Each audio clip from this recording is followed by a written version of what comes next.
society nods its head at any horror the American teenager can think to bring upon itself.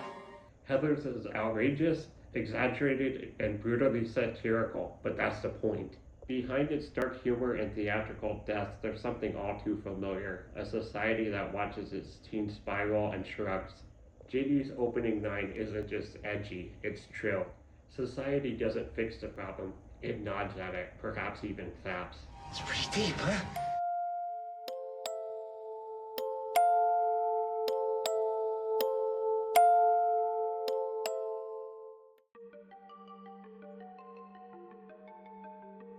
When Veronica shows signs of distress, her parents react the same way society often does.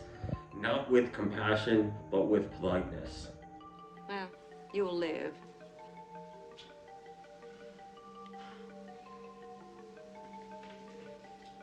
Want some pâté? It looks like civility and connection, but it's royal avoidance wrapped in etiquette. How very. May define the teens, but it fit. At school, the same pattern plays out. Real concern is replaced with performative gestures. Now, is this Heather the cheerleader? That would be Heather McNamara. Damn. I'd be willing to go half a day for a cheerleader. In Heather's, institutions don't respond to trauma with care, they respond with optics. And while the film definitely exaggerates this for comedic effect, the underlying truth isn't fiction. I don't patronize bunny rabbits. Treated like human beings? Is that what you said, Little Miss Voice of a Generation?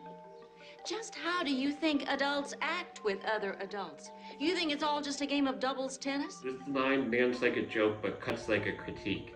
Because Heather's isn't just mocking out-of-touch parents, it's exposing the dysfunction of adult society. Passive aggression, detachment, distraction.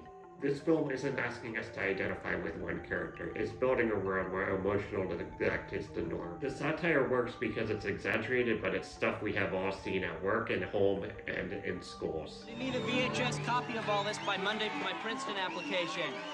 A culture more focused on looking good than doing good. Did you have a brain tumor for breakfast? If not, like, comment, and subscribe, and even possibly buy us a coffee. Thank you. Hey, take a break, Veronica. Sit down. So, what was the first week of spring vacation withdrawal like? I don't know, it's okay, I guess. Hey, kid, isn't the prom coming up? Veronica's parents aren't evil, they're just disconnected.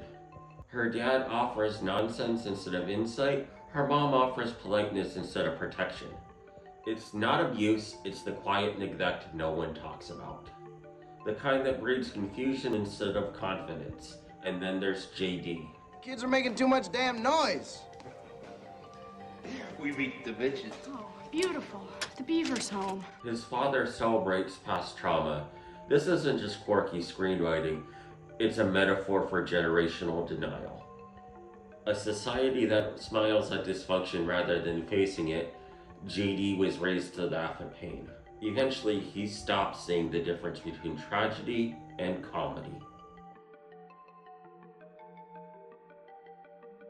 Heather's doesn't act like the teens are innocent. It acts like this is inevitable. When teens' emotional needs go unmet and parents model avoidance rather than accountability, it's only a matter of time before a breakdown occurs. And when the violence comes, society responds the way it always has. Why are there kids like this? You were nothing before you met me. You were playing Barbies with Betty Finn. You were a bluebird. You were a brownie. You were a Girl Scout cookie. But Heather flips the script. The better question is, why is everything else like this?